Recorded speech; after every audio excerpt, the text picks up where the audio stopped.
I looked at the faded black and white photograph that had fallen out of my grandfather's old book. I recognized my grandfather immediately. He was dressed in an army uniform, and his cap sat on his head at a careless angle. Standing next to him was an attractive woman in a long skirt, blouse, and jacket typical of the time. I looked at the back of the photo and saw the handwritten inscription, Grove and Doris, Hawaii 1946. Grove was my grandfather's name, Grover Harrison, but to me he was always just Pops. So who was Doris, I wondered. I knew it wasn't my grandmother. Her name was Patricia. I had never heard my grandfather mention anyone named Doris. Perhaps she was just his girlfriend from the war. I decided to ask him about it the next time I saw him, which was to be the same day. I put everything in place and headed for my apartment, which took up the entire basement of Grandpa's house. I had moved here at his insistence a few months ago when he went into a nursing home. The way he explained it made sense. He wanted someone to keep an eye on things while he was gone, and it would save me money.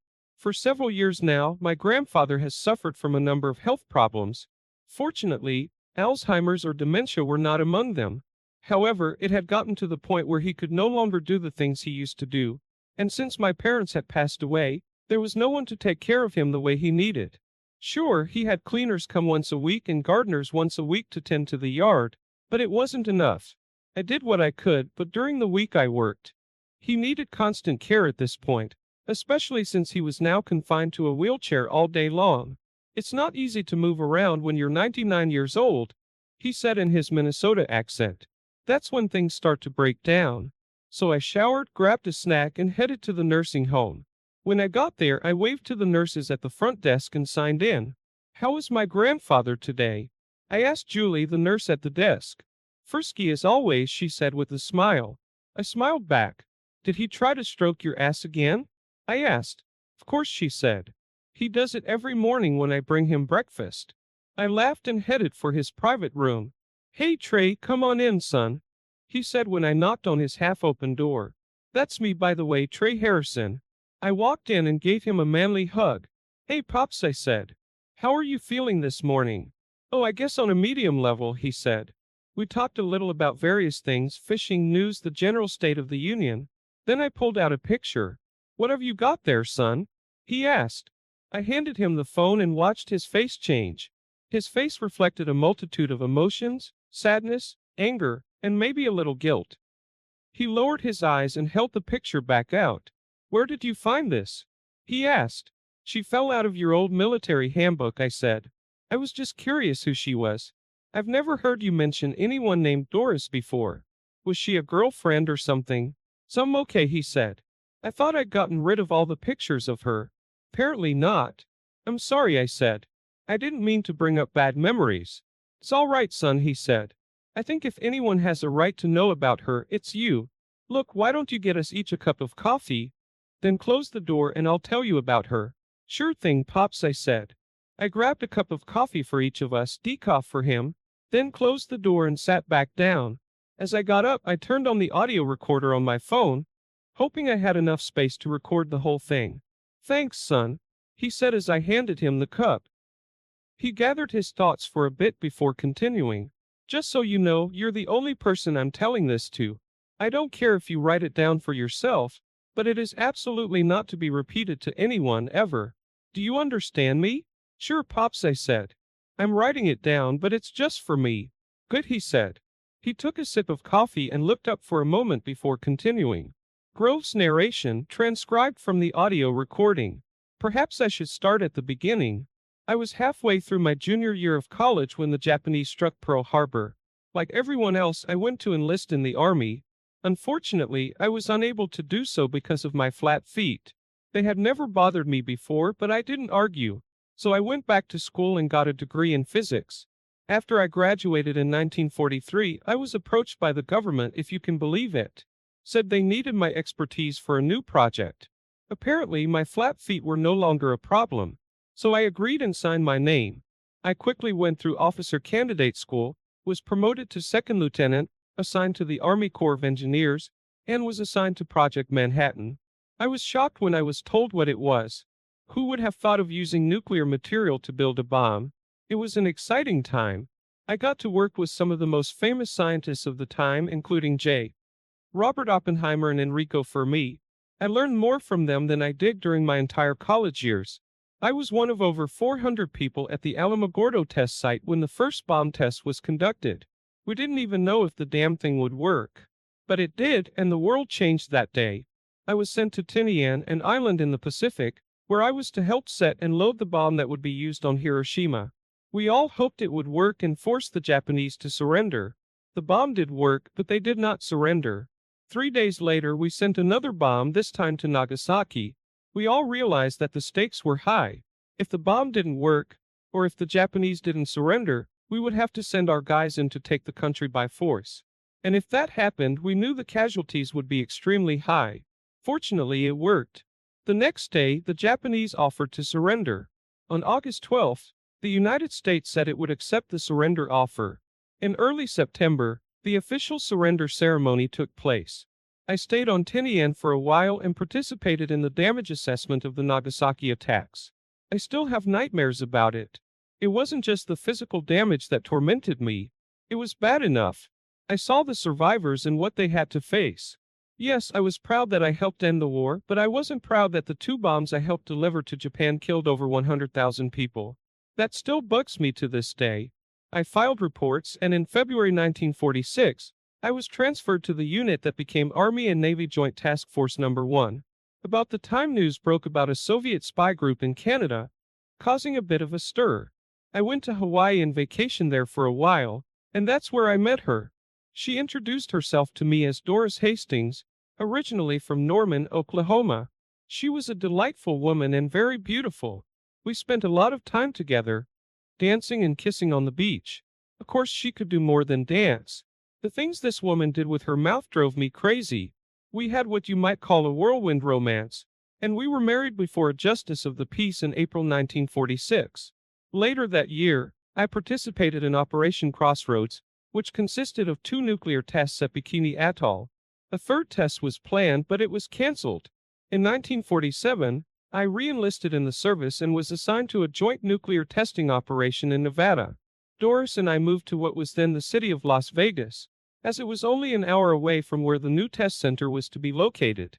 Believe me, it was nothing compared to what it is now. Anyway, we went on with our lives, and I thought everything was fine between us. But one day, coming home from a test site, I saw Doris's car parked at a motel on the outskirts of town. I think it was 1948. My memory isn't what it used to be. What was she doing there, I wondered. I could think of only one reason why she might have been at the motel, and it wasn't a good one. I stopped recording when the nurse knocked on the door. My dad and I looked up and saw a young woman enter the room. She walked up to my grandfather and smiled at him. "Are you ready for therapy, Mr. Harrison?" she asked. "Only if you take me," he said with a smile and a wink. I couldn't help but smile as I watched the old man flirt with the young nurse. She smiled back and unlocked the wheels and started nudging him towards the door. "I'm going to be a little busy for a while, son," he told me. "Come back tomorrow and we'll talk some more." "Sure, Dad," I said, hugging him goodbye. "Take care of my grandpa," I said to the nurse. "Sure," she said. I left the room and headed home. I went through his things trying to find any information about this woman, but found nothing. I looked through all of his old papers, seeing lots of commendations, certificates, awards, but nothing that even mentioned this Doris. Not an old marriage certificate. Not any records related to the house in Las Vegas. Of course, if there was anything left, it's probably long gone by now, I thought. I looked at my watch and remembered that I had a date with Karen that evening. So I packed up and went to pick her up. We had been seeing each other exclusively for the past few months, and I was almost ready to pop the question to her. She looked good as always, wearing a fairly short green dress that emphasized her eyes and fiery red hair. She was also showing off what Daddy called great buttocks. As we sat in the Texas Roadhouse restaurant and ate, she looked at me with concern. "Are you okay, Trey?" she asked. "You seem like you're a million miles away." "I went to see my dad today," I said. "Is he all right?" she asked. "Yeah, feisty as always," I said. "What's the problem?" she asked, expressing concern. "I found this today in one of his old books from the war," I said, pulling the picture out of my pocket. She looked at it for a moment before she spoke. "Is that your grandfather?" she asked. I nodded my head. "A handsome man." I can see where you get your looks from. He reminds me of the actor Errol Flynn. Who's the woman with him? Her name was Doris. Dad said he was married to her before he married my grandmother, I said. Funny, I don't remember him ever mentioning her before. My parents never mentioned her either. I looked but couldn't find anything in his things that mentioned her. No letters, no notes, no cards, nothing. And you know how he holds on to everything. That sounds like a mystery to me, she said. So are you going to play Sam Spade now? I laughed. No, but I'm curious, I said. I mean, what happened to her? I have people I know who make a living searching public records, she said. I can make a couple calls and see what happens if that helps. If he was married to this woman, we should be able to find something. What was her name? He said it was Doris Hastings and she's supposedly from Norman, Oklahoma, I said. If there is something, I'm sure we can find it, she said. That would be great, I said. Thank you. You're welcome, she said with a smile. So what did your grandfather do during the war? He says he was involved in the Manhattan Project, I said. Isn't that the group that dropped the bomb on Japan, she asked. I nodded my head. Wow, she said. Yes, I said. He's never talked about it before. I know he worked for the government until the late 60s and then went into teaching. That's where he met my grandmother. Karen said. Interesting. We left that topic and finished dinner, then went out for drinks, dancing, and finally back to my house, where she reminded me again why I found her so alluring and sexy. The next morning she woke up early and headed upstairs to make us a light breakfast. I rolled out of bed and went upstairs after doing my morning chores and throwing on my robe. As I went upstairs I saw her in just her apron buttering some bagels. Pressing myself against her firm and appetizing rear end, I kissed her. Watch this, she said, laughing. She handed me a bagel which I gladly accepted. I poured each of us a cup of coffee and we sat down to eat in the breakfast nook. Why are you up so early? I asked. Well, I need to get home to get ready for work, she said. I knew she worked at the DMV office. Her job had her in front of people most of the day, renewing car registrations and the like. Why don't you move some stuff in here so you don't have to leave so early? I asked. Trey, that sounds almost like a commitment, she said with a smile. Are you sure about that? Absolutely, I said, kissing her hand. I could get used to waking up with this every morning. Yes, she asked. Well, you know what they say about redheads, right? You've never seen me lose my temper. Then I'll have to be on my best behavior, I told her. Damn right, she said with a smile. I guess we could try it if you really want up the ante. So what's on your plate tonight? I have a server installation this morning, I said. If all goes well, I'll be done with it in about 2 hours and then I'll go see Pats. I want to hear more of his story. "'Kay," she said. Don't forget, I'll be at my mom's after work. She promised to help me with something I'm working on. I'll call you tonight, okay? Sounds like a plan, I said. Tell your mom I said hi. I will, she said. Mom really likes you, you know. Yeah, I like her too. She reminds me of you for some reason, I said, making her laugh. Are we still working this weekend? She asked. Remember when you promised to take a rematch for me at the miniature golf course? Sure, I said. Maybe we can visit Daddy if you want. Of course, she said. You know all he does is look at my feet, right? I ran my hand down one of her legs. Can you blame the old man? Asked I. I like to look at those legs myself. You're such a naughty boy, she joked. Only with you, I said, eliciting a smile.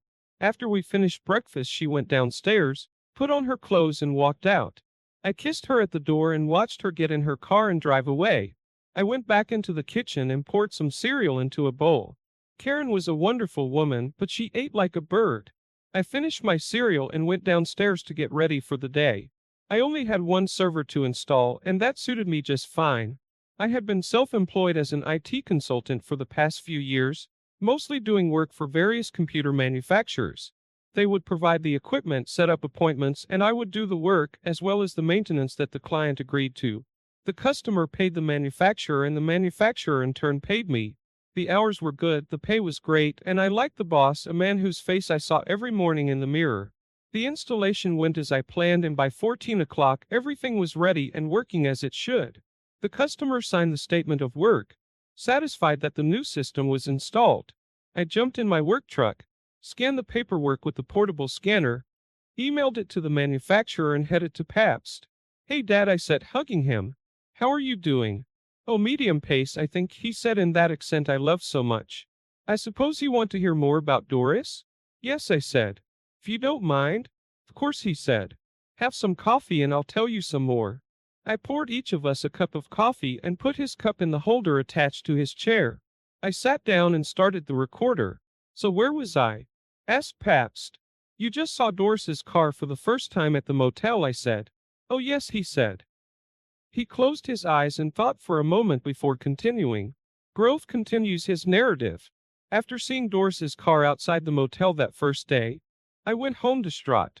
She had never let me know that she was unhappy in our marriage. She was always loving and warm. I didn't even realize there was a problem. I guess I thought.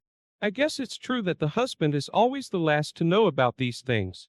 I knew I needed to get more information before I did anything rash. First, I needed to act normal, and that wasn't easy. I was hurt, humiliated, and more than a little upset. It would be very difficult for me to react normally to her if she was actually cheating. I also knew I had to take decisive action, given the delicacy of my position. Something like this could be used against me by a hostile foreign power. I had gone through all the security briefings and had heard that this was the kind of thing the Reds like to use as blackmail. I took out the phone book and looked up private investigator. I called one named James Ham and spoke to his secretary. She put me through to him, and I made an appointment with him for the morning. The next call was to my boss. I explained the situation to him, and he agreed that I needed to deal with it, so he gave me the day off. Shortly after I finished talking, Doris drove up to the house. She came in with a bag of groceries and set it on the kitchen table. I looked closely but didn't see anything unusual. Her clothes looked fresh, her makeup wasn't messed up, and her hair looked as good as the last time I saw her. She came over and kissed my cheek, and I didn't smell anything strange. So, how was your day? She asked. Okay, I guess I told her. Even though she was my wife, I was forbidden to give details of my work, so I often spoke in generalities. Just taking care of things as they come. How about you? Same thing, she said. Did some shopping, then went to the store and got something for dinner. So you didn't go anywhere or meet anyone today? I asked. No, nothing else, she said. Why? I couldn't believe it. She had just lied to my face. How long has she been lying to me like that, I thought. Oh, nothing, I'm just curious, that's all, I said. Shit. Shit. What do you have in store for tomorrow? Probably the same, she said. I bet it is, I thought to myself. I changed into civilian clothes and joined her at the table for dinner. After dinner, we took some sherry and sat down to watch television. We had bought one of the first mass-produced televisions, an old RCA. In those days, there wasn't as much exciting stuff as there is today, but we enjoyed the old craft television theater. Milton Berle was a favorite of ours too, and I always liked the old Superman and Life of Riley series. The old hidden camera came out around that time too, I think. They don't make those anymore, I'll tell you that. Anyway, we watched a little TV and then went to bed. It was hard for me to try to be the same with her that night, but I managed. I think Doris noticed that something was wrong, but she didn't say anything. The next day we had breakfast as usual. I put on my uniform, grabbed a cup of coffee and headed outside. I didn't want her to think I was doing anything different, so I stopped at the diner for a coffee before meeting James. I got to his office and was ushered in by a blonde woman chewing gum in the reception area. James looked up when I walked in, stood up and shook my hand. He sat back down, lit a cigarette, and looked at me through the smoke. So what can I do for you today, Captain Harrison? He asked, referring to my rank, looking at the papers on his desk. I told him about seeing Doris's car at the motel and explained that my job was very sensitive, without specifying exactly what it was. So, you suspect your wife is running after you and you want me to get to the bottom of it, right? He asked. Yes, it is, I said. All right, he said. Give me everything you have on her, picture, make of car, license plate number, and so on, and then give me a week or so to see what I can come up with. I like to know as much as I can about her, so I'll call my colleagues in Hawaii and Oklahoma and see what we can come up with. It'll take a few days and cost a little more if that's okay with you. Yes, of course, I said. Don't forget that we didn't have all those fancy gadgets and gimmicks that you young people take for granted today. No, Siri. In those days, a detective had to work hard to get the goods. I gave him information about her car, color, make and license plate number, and then I handed him a picture. The one you found. He furrowed his eyebrows, looking at it. I didn't understand why at the time, but I would later. Okay, James said. In the meantime, don't do anything stupid. Let me do my job. Could be nothing. Maybe she's seeing an old friend or family member. Are you thinking about divorce? I don't know, I said. I guess it depends on what you find out. Okay, he said, holding out a business card to me. This is the name of a lawyer I highly recommend. My secretary will handle my prepayment. I like to have some kind of prepayment to get started, and then I'll bill you for the rest when I'm done. Deal? Yeah, it's okay, I said. Call me in, say 10 days, and I'll have a full report, he said. Thank you, Mr. Ham, I said. You're welcome, and good luck to you, Captain, he said, standing up and extending his hand to me. I shook it, then walked out and settled in at the receptionist's desk. I looked at the card and asked for directions, which the receptionist happily provided. I pulled up to a small house on the edge of downtown that had a sign on it that read, Wilbur Capshaw, attorney at law. Divorces are settled quickly here. In those days, Nevada was considered the divorce capital of the country. I parked and went inside, where another blonde secretary ushered me into the office of Wilbur Capshaw, Esquire. I couldn't help but wonder if blondes grow on trees here. Wilbur stood up, shook my hand as I entered, and asked me to sit down. What can I do for you, Captain? He asked. Well, I said, I'm thinking about getting a divorce and wanted to know what my options are. You've come to the right place, he said. Are you looking for a quick Reno-style divorce? I'd like it to be quick, I said. I can easily handle it, he said. On what grounds do you want a divorce? Probably adultery, I said. I'm not sure yet. Oh? He asked. Why not? Well, I don't have conclusive evidence yet, I said. I had someone check it out for me. By someone do you mean Mr. Ham? He asked. He called and said you might come in. I've got a lot of business from him. Yes, I said. He nodded his head. So how does it work? I asked him. How long have you been here in Nevada? He asked. A few months since I was assigned here last year, I told him. Good, Wilbur said. So there's no problem with residency. According to the law, you only have to have lived here for 6 weeks. Can you get someone to testify that you've been here all that time? Absolutely, I said. Even better, he said. Basically, it works like this. Once you decide to do it, come to me. I'll prepare the paperwork, file it with the court, and deliver it. And then I'll hire an attorney in Reno to go to court with you. You will have to get there on your own, either by car or train. I suspect you already have a car, right? Yeah, I know, I said, nodding my head. You will then enter the courthouse, you or your attorney will state your case, and if she doesn't contest it, you will walk out a few minutes later, a free man with a divorce decree in your hands. Later, if you want, you can even throw your wedding ring into the Truckee River. Just like that. I asked. Pretty much, he said. Well, I want to see what Mr. Ham finds first, I said. I understand, Wilbur said. You don't want to get off halfway. But just so you know, you can still divorce her. Hell, I know a guy who divorced his wife because she wouldn't let him listen to the radio. Wow, I said. Yes, Wilbur said. He called it cruelty, if you can believe that. Take your time, make sure it's what you need, and then come see me. I'll still be here.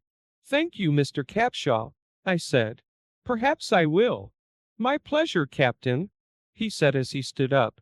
We shook hands and I left.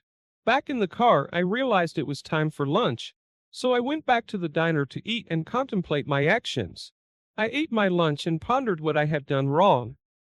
I always put her above me and did my best to treat her with respect and love. How could she do something like this? Before I knew it, it was 2 o'clock in the afternoon. I couldn't sit here all day, and I didn't feel like getting drunk at all. I had an idea and headed for the exit, paying the bill and leaving a nice tip for the waitress, who had been so patient with me. I drove past the motel where I'd seen her parked before, and didn't see her car. Good, I thought. I decided to drive home and surprise her, but when I pulled up to our house, I saw a strange car with California license plates, parked in the driveway. I pulled into the driveway and parked next to Doris's car, then headed for the door. Dad and I looked up when we heard a knock on the door, interrupting his story. I turned off the tape when a nurse came through the door. "Time to get you ready for dinner, Mr. Harrison," she said affectionately. He smiled back at her. "Already?" he asked. "God, time flies when you're having fun." I stood up and hooked pats. "Then I'd better go," I said. "I'll come tomorrow if you don't mind." "That's more than good, son," he said. "See you later." I nodded to the nurse as I left and headed home. Once there, I checked my schedule for the next day, which was Friday. I didn't have any installations scheduled, but I did have some maintenance work scheduled. That could be done remotely. I sat down at my computer and started searching. I found some old articles mentioning James Ham, and learned that he had served in the Office of Strategic Services, or OSS, during the war. The OSS, as I knew from a documentary I once saw on the History Channel, was the predecessor to the CIA. I also found mention of Capshaw, a divorce lawyer who made a lot of money in the 1940s and 1950s from quick divorces. Don't get me wrong, I never had any reason to doubt my grandfather. I just wanted to find something, anything at all, to corroborate his story. After dinner, I got a call from Karen. She was at her mother's house working on some project of her own.